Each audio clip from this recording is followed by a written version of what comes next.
My name is Giulio Chaveli. You can call me Gio. I'm 19 years old and I'm a student in the Community College of Philadelphia, and I study fashion merchandising and marketing. I was born in Seattle on July 4th, and I moved to Indo when I was like 5 years old, so I was like, what, 09, and I was raised in Indo for like 11 to 12 years, and then I recently moved back here like 1.5 years ago. 1.5 years ago, yeah. I feel like a 4.5 right now, not gonna lie. I'm really stressing with like homework because it's finals week and stuff, and you know, I'm just stressing about a lot of things lately, finding a job and stuff. I haven't ate yet either, so I'm like kind of not feeling it right now, kind of hangry.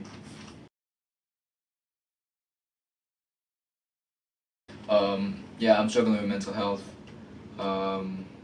Like the things that I do, like messes up with my mental health and stuff. Like I feel like my whole life is also a mess right now, because like financial wise, like I don't have any money to like buy food and stuff. I don't got money to pay rent. I always gotta be, I constantly gotta look for money just for me to survive, and I sometimes don't have like time to like hang out with my friends, the people I love. I don't have time to like do homework and like get things done at campus and stuff. So I feel like it's really draining for me just to like, you know, because everything needs money. You need money nowadays, because without that you basically can't live. I can't wake up early in the morning. I can't you know, I constantly procrastinate, and it's a bad thing. What's it called? Because like back in Indo, I usually, my dad usually like wakes me up and, you know, always reminds me to do things. But now I'm like here in Philly, in America. I live by myself, by the way, and you know, I just don't have that person to rely on to like, you know, constantly remind me on what to do, you know. Or I don't have somebody who's like who yells at me. I know sometimes getting yelled at is like a bad thing, but I feel like I need that, because like, you know, then it can make me like wake up and actually start doing things, because now I have nobody yelling at me. I have nobody to remind me, so I'm like basically doing whatever I want, but then I'm not disciplined, I'm not consistent, you know what I'm saying? That also affects my time management, which I'm also struggling with. I can't manage time really well. I'm always late to things. I got fired by a lot of jobs just because of my attendance. I think I failed a couple like classes because of my attendance as well, even if I did a good job. But it doesn't really matter if you're like late and you're such, and you will be seen as like a really like lazy person. I usually like listen to music, you know, get my mind off things, or I go to the gym, get my mind off things, and also get a benefit from it, you know. Or I talk to a friend about it. Go for a walk, and what I always do when I'm like thinking about like my struggles, I always pray to God. My mental health started to drop back when I was in Indo, actually, because like when I was in Indo, my dad gave me a decision, and that decision is like, you want to stay here in Indo or you want to move back to America and use my citizenship as an advantage, right? You know, like look for a job and everything. I actually live independently, and you know, I didn't want to be a burden to my parents, because my parents was financially down at the time. You know, they weren't in like a good position back then. So I was like, yeah, let me go to America, you know. I want to make my dad proud. And ever since I made that decision, I started to like overthink about, did I make the right decision? Cause like I've been like living with my parents most throughout my life, and I moving by myself into a country where you know, I'm going to be by myself, and it's just really scary for me, right? So I started to, like, you know, self-destruct, start doing bad things before I left. But as soon as I got here, it got worse. It got worse. You know, I was suicidal. I didn't believe in God, so it made it even worse. And I feel like I was by myself as well, because like I only had one friend. And but it got better. Eventually, it got better. You know, I started believing God. Then like God gave me a lot of blessings that made me be here right now.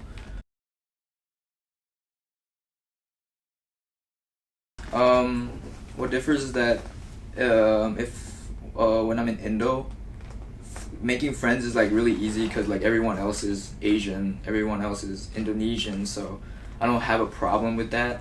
But when it's in America, being Asian in America, because you know some people don't like Asians, but some people like Asians, so it's kind of hard for me to like, you know, like it's really hard for me to like adapt to this like diverse situation. I mean, it's not bad, but it's like more of like I gotta like filter out a lot of things. Maybe what I say might be really out of pocket, so like, you know, I really gotta like filter it out. I really gotta be careful what I say, because sometimes it's really like people don't take it well and stuff. I mean, that's what I think about it. And but for the most part, I make friends pretty easy here. But you know, I just don't feel like I belong sometimes. I feel like I'm lost. It's usually around church or like around my friends, because most of my friends are like Asians and stuff. That's where I truly feel like I belong, and that's where I can actually be myself without putting a mask on, you know, and you know, just be me, be fun and stuff. But I'm not always around my friends because they got their own things, and that is what leads me to being alone and all in my own head. When it comes to like hanging out with a different type of people, I always have to use this mask or use this mask when I'm seeing a certain group of people, you know. Sometimes it affects me because like then I lose myself. I don't know who I am. I don't know what am I supposed to be anymore if I keep doing this. I think it's still worth to be friends with them because like, you know, we're human, we're social beings, we're social creatures, and we need one another to like survive. And even if I have to like betray or lie to myself just to be accepted by them, I feel like it is what it is at the end of the day. Back in Indo, I always have to put a mask in front of my parents because they don't know who I truly am, and I don't want them to know what I actually am, you know. So I guess I'm kind of used to it. If I just like push these people away just because I'm losing myself, then how am I supposed to survive? How am I going to get these connections? How am I going to like get a job, get, you know, friends? Yeah, I think it's not worth it for me to push these people away just because I'm losing myself. Well, I said I was suicidal because like I just didn't know what to do. I didn't know what I want in life because um, I don't think I have like a talent. I don't think I'm like worth living. I don't feel like, you know, doing anything because, you know, there was a saying, comparison is the thief of joy. And I compare myself a lot to my friends. Because my friends, I have a friend who's like really good at basketball. I have a friend who's good at singing, doing this and that. And I'm thinking to myself, man, they could do all that, and what can I do? I can barely like do simple math. I can read, but like I can't do what they do, you know? So I'm like, what's the point of living when you can't really do anything, when you can't like make a living for yourself, you know? I just felt like I felt worthless. I felt useless. Like I'm just a burden to myself and to other people, right? I want to ask help from my dad, financial wise, but he is like financially down, and I don't want to ask them because I told them that I have a job, but in reality I'm struggling in the job. So like you know, I really just don't want to make them worried about it, but you know, I did have like thoughts of like suicide and stuff. Not even as a joke, like as like for real, you know. What I did to like improve my mental health and like my suicidal tendencies is what it was like. I focused on going to church more and actually like encountering God more than anything in my life. I actually and also I start talking to my friends about my situation, and you know, just for like some a third person insight about my life, because you know, I don't know anything about mental health to the extent, and I'm asking like my friends who actually like gone through it, you know. So that's one thing. And also going to the gym, man, it actually helps with like my suicidal tendencies, you know. I'm just like, the only thing I'm focusing on is just getting that weight up and stuff. That helps a lot. And also talking to my parents, you know, just hearing their voices makes me realize that I'm worth it. It makes me realize that, you know, suicide is not the choice, it's not the way. Even if it seems like the easiest way out, but then I remember my parents love me. They love me with everything, with their heart. And they wasted everything just for me to go to America, you know. So, thanks, Dad. Love you. And just thinking about suicide is just like, why? You know? A lot of people out there love me. They care about me. It's just the things in my head are just saying like, no, nobody loves you. And those thoughts come into me when I'm like alone, when I'm by myself. And you know, I live by myself, and that happens to me a lot.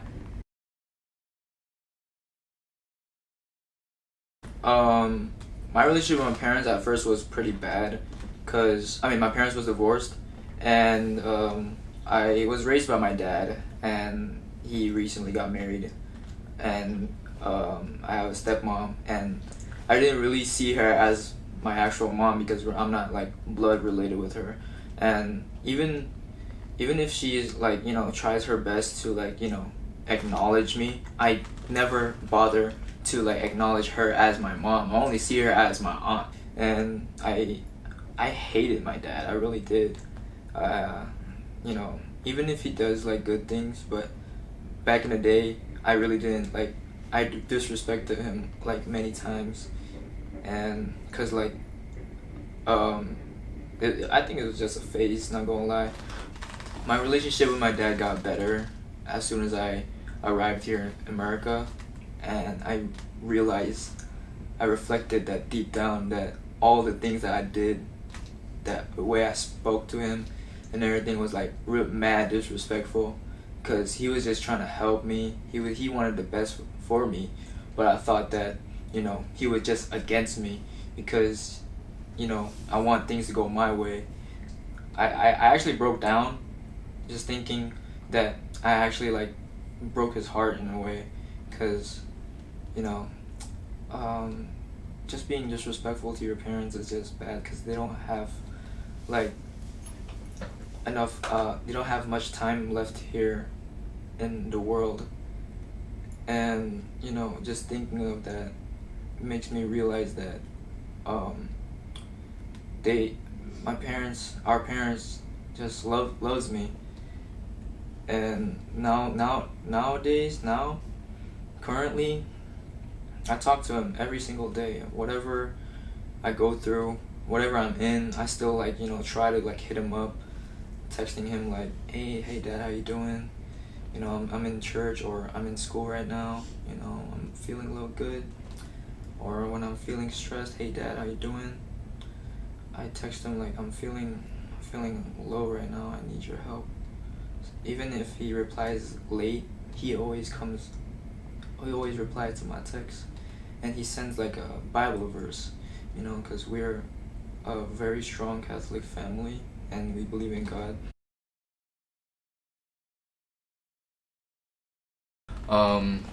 I haven't gone to like therapy before. I actually wanted to go, you know, get professional help, but at the same time, I don't think my problem is that serious, you know. So what I usually do is just like I reflect. I actually have like voice memos of me talking about my problem, just me talking to myself and how I actually go through things, like a journal, you know. And that actually helps me out with everything. And if not, other than that, I like I said, go to the gym, talk to somebody who actually has like like experience. Because I used to have a friend who majors in psychology, and she really like helped me out on how to like improve as a person. This was back in Indo, so like when I was still adapting to like, you know, trying to get to know about, you know, the environment in America. She was also helping me out with you know, emotions and stuff, because I didn't know how to control my emotions, and she really helped me out in that. I can't say she's a professional, but she has like a lot of experiences. But I'm always looking forward to like professional help, like an actual therapist, you know.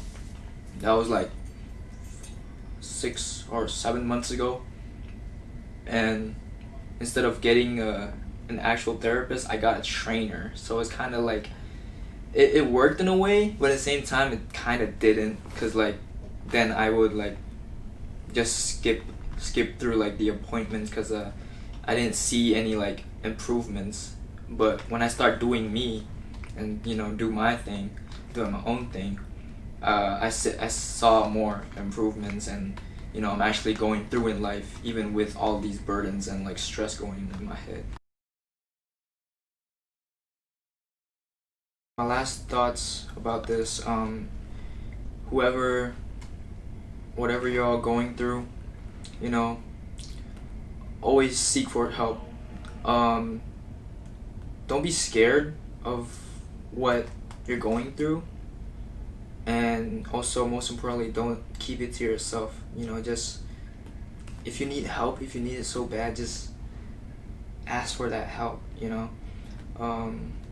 There's somebody that's always gonna be there for you, and, you know, if you're ever thinking of it, always talk to somebody before you actually start doing something, because, you know, you're not alone.